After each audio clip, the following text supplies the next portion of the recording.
The testimony was gripping, and the whole hearing, featuring both Ford and Kavanaugh, is worth watching to get a full picture, but several moments and themes stood out.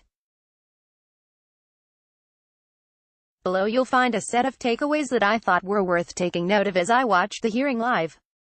This strikes me as the first question that anyone watching the hearing had to wonder. Before 11 days ago, no one outside of her family, social and professional circles knew who she was. Now everyone knows who she is, but very few people had seen anything other than a single picture of her wearing sunglasses. We hadn't heard her voice, seen her mannerisms. And most importantly, we hadn't seen her tell the story of the night in 1982, in which she alleges that assault took place. Within a few minutes of her reading from her opening statement, it became clear that Ford was decidedly credible. She struck me as a normal person thrust into an impossible situation. Someone who was doing what she believed to be the right thing.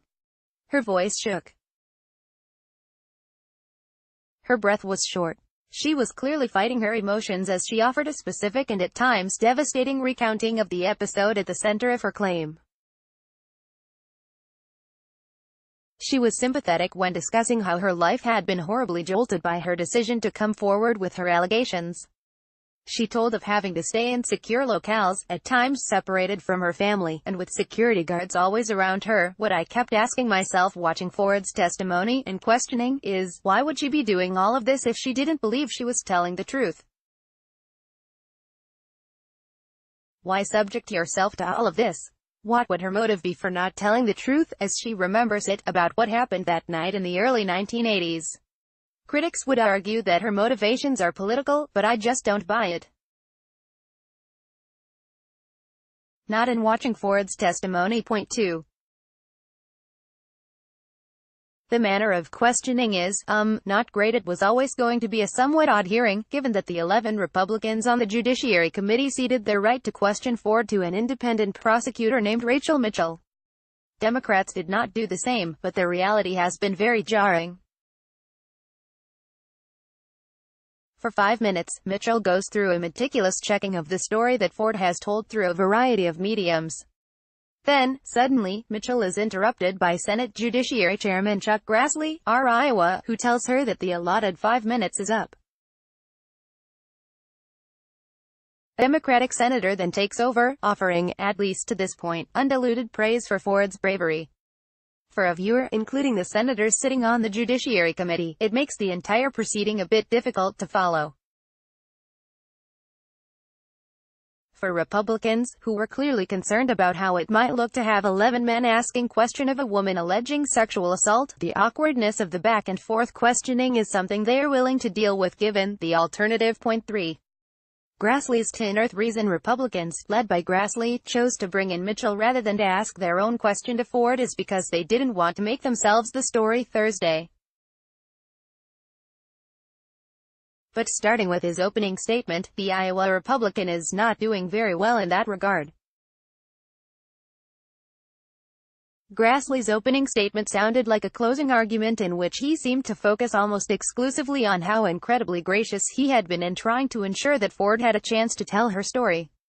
He didn't help himself when he interrupted Ranking Member Dianne Feinstein, D. Califf, to make clear that he had planned to introduce Ford's curriculum vitae even as Feinstein was doing so. On several other occasions within the first 2 hours of the hearing, Grassley repeatedly interjected himself to make clear how far his committee had bent over backward to help Ford get to this day. I understand his desire to defend his own behavior and conduct, and that of the Senate Republican majority. But it rang as tone-deaf to me watching. And maybe he's figuring that out.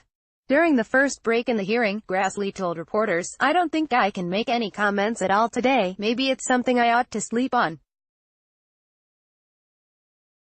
This is pretty important. We ought to be thinking about it a lot and not making hasty comments." 4. Hatch's attractive gaffes, how he believed Ford had done in the morning session of her testimony, Utah Republican Sen. And Hatch said this, "I don't think she's uncredible. I think she an attractive, good witness. Asked what he meant, Hatch said, in other words, she's pleasing. Amid the almost immediate furor caused by those comments, Hatch Communications Director Matt Whitlock noted that Hatch uses attractive to describe personalities, not appearances. If you search his past quotes, you'll see he's used it consistently for years for men and women he believed has compelling personalities, which I will take at face value. Hatch is an 84-year-old man who may occasionally use words and phrases that aren't regularly used in modern diction. But here's the thing, context matters. If you are a sitting United States Senator who has spent an entire morning listening to Ford's testimony about the alleged sexual assault she endured as a teenager, you just can't use the word attractive or pleasing to describe her. You can't do it. Full stop. Point 5. Mitchell swings. And Mrs. Rachel Mitchell, the independent prosecutor brought in by Grassley to ask the questions on behalf of the Republican senators, seemed to have two goals in her questioning.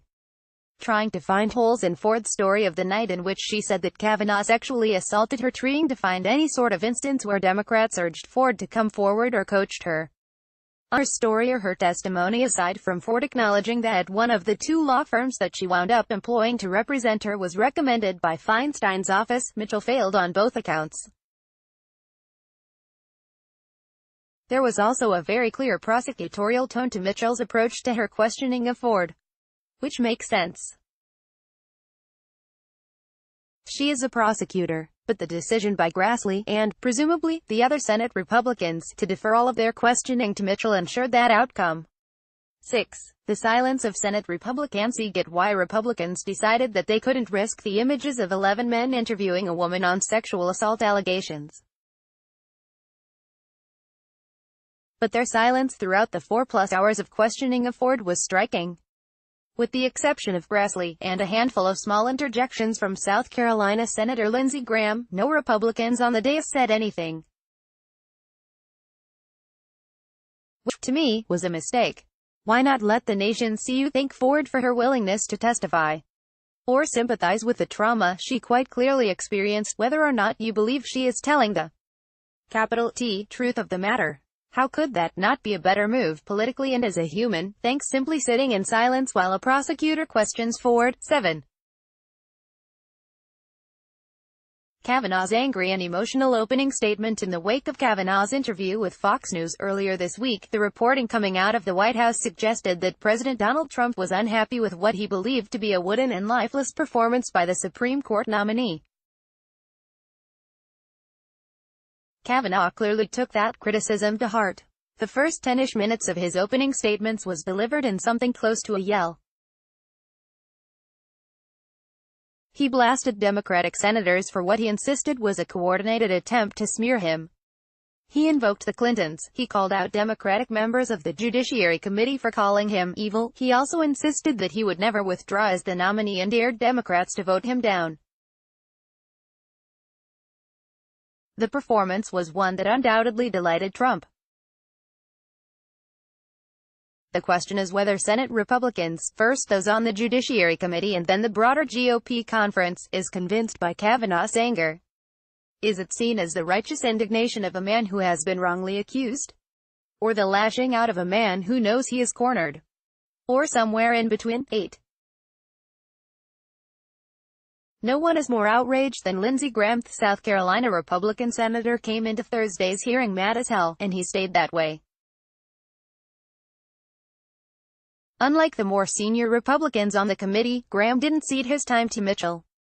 Instead, he used it to excoriate his Democratic colleagues for what he called the most unethical sham since I've been in politics. He physically pointed at Democrats during this line. He added, in a message to his Republican colleagues, if you vote no, you are legitimizing the most despicable thing I have seen in my time in politics. Let's take Graham's outrage at face value.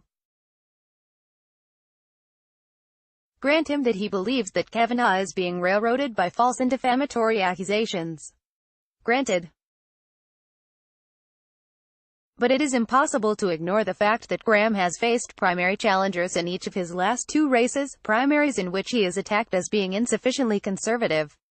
Playing the attack dog role in these hearings is the sort of thing that conservatives, who care deeply about judicial nominees, will remember forever.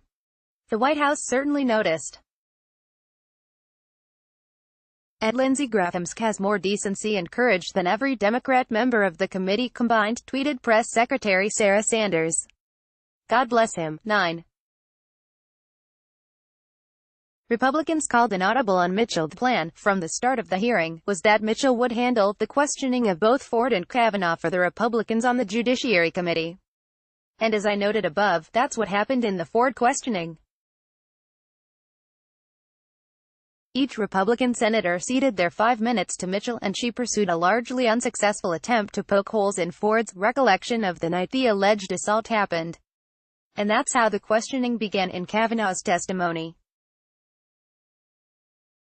Mitchell asked a series of questions of Kavanaugh about his drinking habits, his calendar from 1982, and other details about that time of his life. Then, suddenly, it stopped. Graham began a trend, claiming his 5 minutes to lambaste Democrats for their handling of the allegations against Kavanaugh. Then Texas Sen. John Cornyn followed suit, and Orrin Hatch of Utah, and Mike Lee, and Nebraska's Ben Sasse, and Idaho's Mike Crapo. Throughout all of these Republican senators asking questions, Mitchell simply sat and waited. No explanation was given for why the initial plan to allow her to ask the questions had been abandoned. The reason, at least to me, seemed somewhat obvious. Republicans saw that the hearing, both Ford's testimony and the start of Kavanaugh's, was heading in a bad direction for their side in their hopes of salvaging his nomination. So they decided to take matters into their own hands. I'm very interested to see if Republicans offer any other, less political, explanation for their decision to effectively call an audible in the middle of the most high-profile congressional hearing in decades. 10. This was an utterly wrenching day, from Ford's emotional testimony to Kavanaugh's clear anger. Thursday's hearings were a wrenching process. Ford testified before the Senate Judiciary Committee first and told of how she has been forced into hiding since coming forward publicly. In an interview with The Washington Post, "I am terrified," Ford said in her opening statement, and everything in her countenance attested to how incredibly difficult and painful recounting these memories of her alleged trauma were. Kavanaugh went next, saying that the accusations over the course of the past 11 days had made it likely he could never coach his daughter's basketball team again.